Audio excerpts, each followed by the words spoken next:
And I've said Lamar Jackson's a more talented version of Tim Tebow, and all he gets pushback. Both guys were overdrafted. Both guys are projects, not prospect. Tim Tebow was a project. He was never a prospect. Lamar Jackson's a project. He's not Sam Darnold. He's not Josh Rosen. You watched them last night. He's not even close. We know he's a great athlete. The questions are, is he a great quarterback? Or has he evolved, or has he begun the process of evolution as from a college quarterback to a pro quarterback? See, I think Lamar Jackson's a superstar. But there are 9 people in NFL history who've won multiple MVPs. He is the only one who has never won a Super Bowl. I think we have to pay attention to that. I think we have to pay attention that in 5 of the career 6 playoff games he's played, he has scored less than 20 points. I think his 16 points per game in the postseason being the lowest for any quarterback named NFL MVP in the Super Bowl era is something we can't ignore. Lamar Jackson could join exclusive company this year, becoming just the 6th player to ever win back-to-back league MVP awards. To get there, he's overcome heaps of doubt around his ability to lead a team at quarterback. Traditional media outlets spun confusing narratives around Lamar, largely because he is a difficult man to reach. He's his own agent, and, for a long time, had very few vocal advocates in the national media.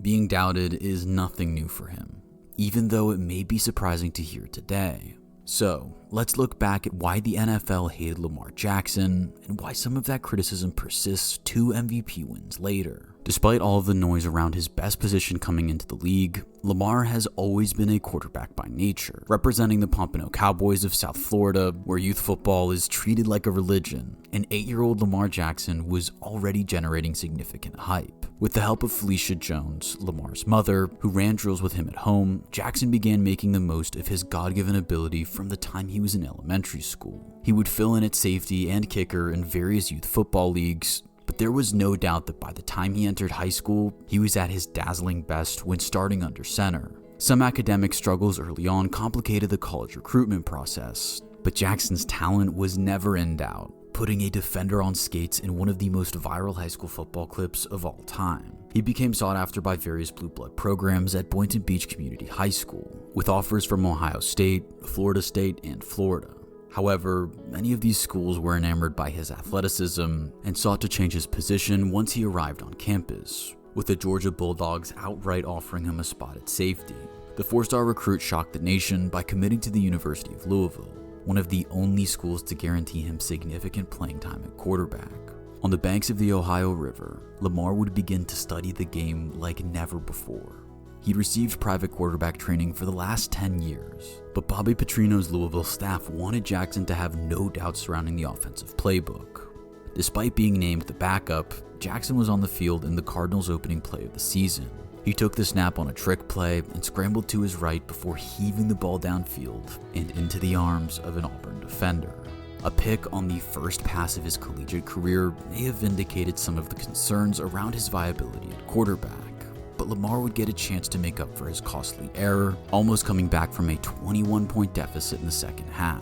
He would eventually earn the starting role later that season, but struggled for consistency in the passing game. Against NC State and Kentucky, Lamar failed to complete over 38% of his passes, instead bailing the team out with his legs to win on both occasions. This was capped off by an absurd 553-yard, 4-touchdown bowl game appearance, a perfect way to set the tone for a historic 2016 season. Lamar became the youngest ever Heisman winner with 51 total touchdowns and 5,114 yards. He notched 8 total touchdowns in the opening game, downed a number 2 ranked FSU team, and put in a legendary shift against Clemson in Death Valley. The following season, Lamar's numbers improved as he earned another podium finish for the Heisman and had become a decidedly more accurate passer. The junior declared for the 2018 NFL Draft as indisputably one of the best players in all of college football. He set various records, was an electrifying playmaker, and had all but become a household name. However, in a draft class chocked full of gifted signal callers, Lamar's name was seldom anywhere near the top of draft boards, despite an impressive pro comp in Michael Vick. In fact, of the 5 quarterbacks considered first-round caliber prospects, Lamar Jackson was universally ranked behind Baker Mayfield, Sam Darnold, Josh Allen, and Josh Rosen.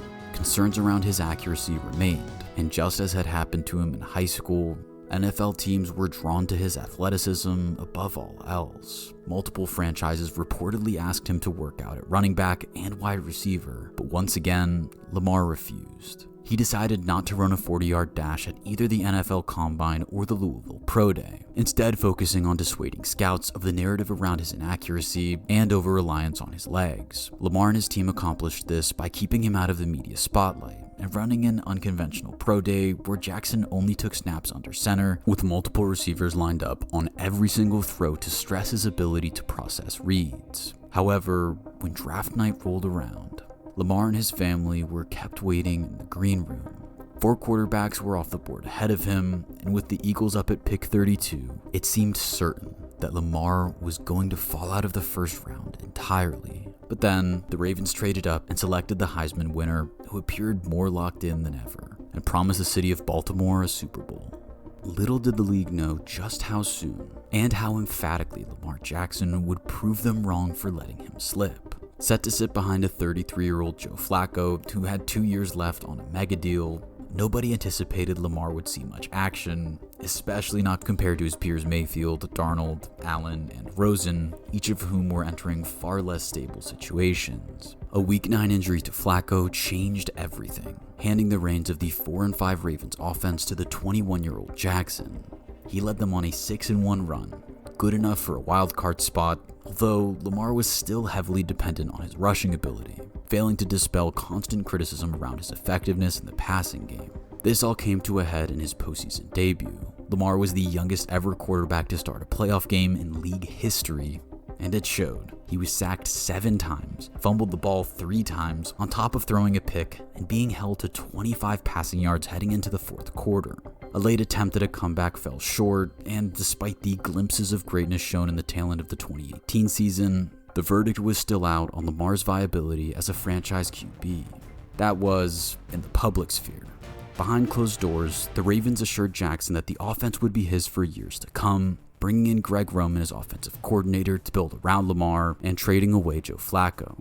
The Ravens even selected Hollywood Brown with their first pick in the 2019 draft, giving Lamar a brand new weapon heading into his first full season as a starter. It's safe to say that Lamar made every team that passed on him or wanted him to work out at another position look like fools in 2019. Not only did he rack up over 1,200 yards on the ground, but he looked like a new man in the Ravens offense, finishing 2 games that season with a perfect passer rating.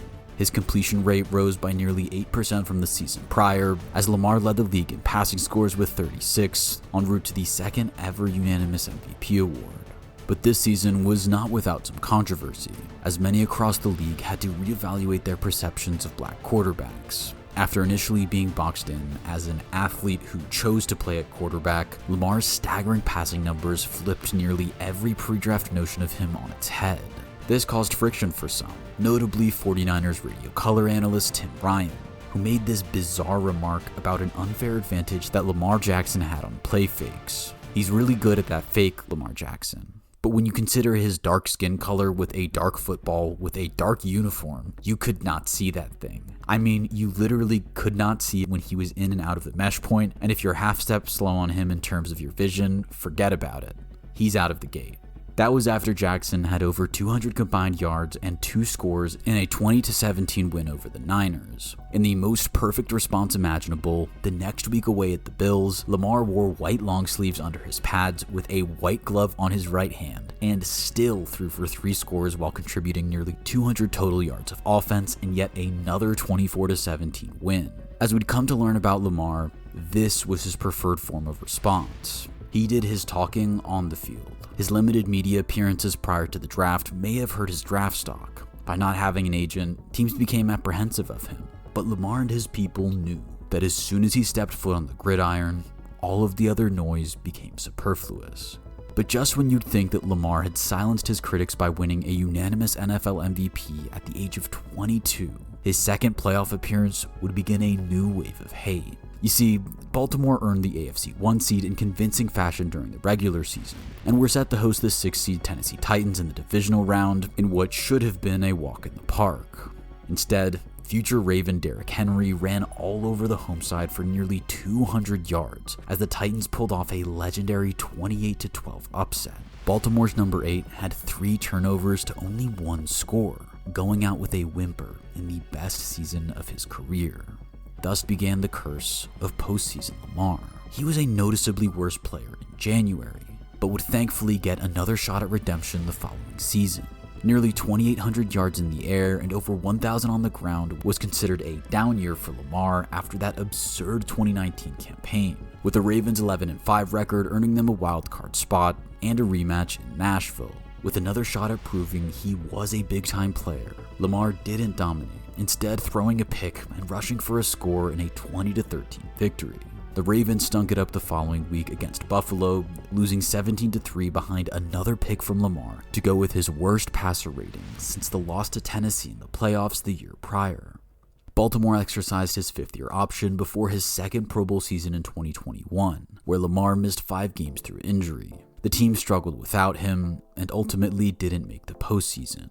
The 2022 offseason saw Lamar enter contract negotiations with the Ravens for the first time, but the two couldn't come to an agreement as Jackson was determined to match the mammoth deal signed by Deshaun Watson earlier that year. Lamar elected to bet on himself and prove the franchise that he was worth far more.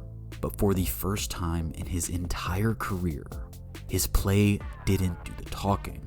It began to look like his down year in 2021 wasn't an exception, barely improving in his 5th season in the league.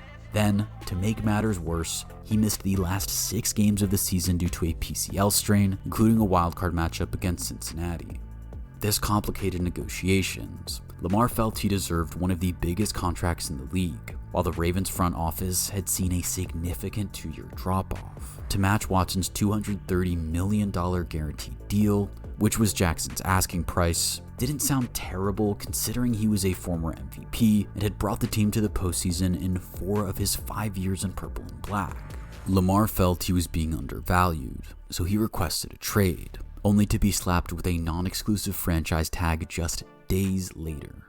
Surprisingly, no teams came in for him, with the price to lure him away from Baltimore too high for any to match, especially given how drastically most offenses would have to shift in order to maximize Lamar's abilities. Nonetheless, the lack of concrete interest in Jackson showed just how underrated he was in the league. A few weeks later, he made his trade request publicly known. After a month on the trade block had gone by, and Jalen Hurts' extension in Philly reset the quarterback market, Lamar Jackson agreed to a 5-year, $260 million deal with the Ravens, $185 million of which is guaranteed. Once again, Lamar not having an agent allowed him to control his career in his own special way. The Ravens were repaid with a second MVP campaign from Lamar, who looked back to his frightening best with 3,678 yards through the air and over 800 rushing. Just as he had done earlier in his career, his play that season made everyone who decided not to make him an offer look stupid, including the Ravens, whose decision to roll the dice with the non-exclusive tag now looked even more questionable. He also brought them closer to a Lombardi, with the 1 seed allowing the Ravens to steamroll Houston and host the AFC Championship game against the Chiefs. They ultimately lost 17-10, with Lamar once again failing to impress when it matters most. Lamar led the team to their lowest scoring output of the season in the playoffs for the 4th time in his career, unquestionable evidence of a consistent drop-off in the clutch. After all, the MVP is a regular season award. As impressive as it is that he's won 2 already, with a 3rd potentially on the way, delivering on his promise of a Super Bowl isn't looking any likelier. But with an even more impressive 2024 season now under his belt, can he shake that narrative? Let us know in the comments. Enjoy a limited time offer of a 150% sign-up bonus on your first deposit and a 125% bonus on the next 2. This is up to $2,000 and can be accessed with the code YouTube150.